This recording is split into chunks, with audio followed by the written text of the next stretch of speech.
गाना रिमिक्स करवाने के लिए संपर्क करें डीजे अनिल राज स्टूडियो हरनी चौराहा।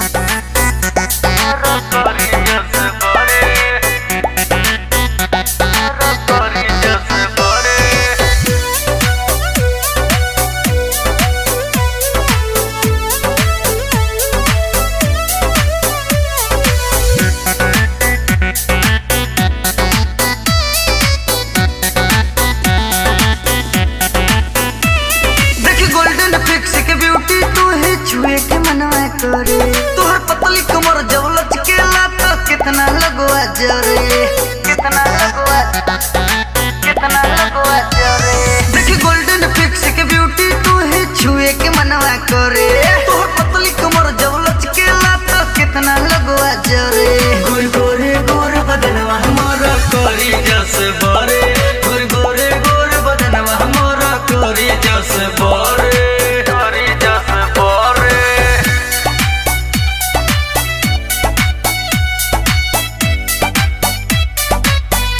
अनिल राज दीवाना यूट्यूब चैनल, जिला बहराइच, केसरगंज हरनी चौराहा।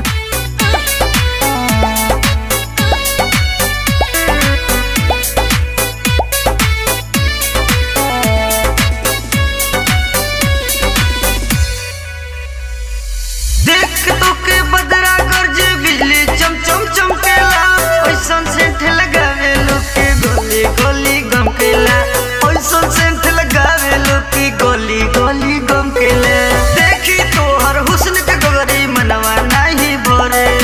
देखी तोहर हुस्न के गगरी मनवा नहीं भरे गोरे गोरे गोर बदनवा हमारा करी जस बारे गोरे गोरे गोर बदनवा हमारा करी जस बारे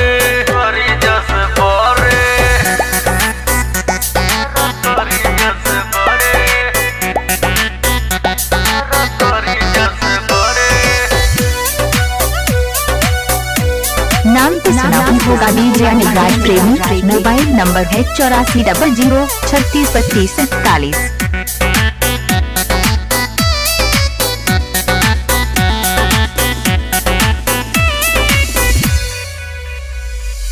गजबे रूप स्वरूप सजल लागे लुका तिल हो गाल पोके तिल तो हर ले गइल बादिल हो गाल पोके तिल तो हर ले गइल बादिल हो बदरी विक्रम सतीश तो से बोले नहीं डरे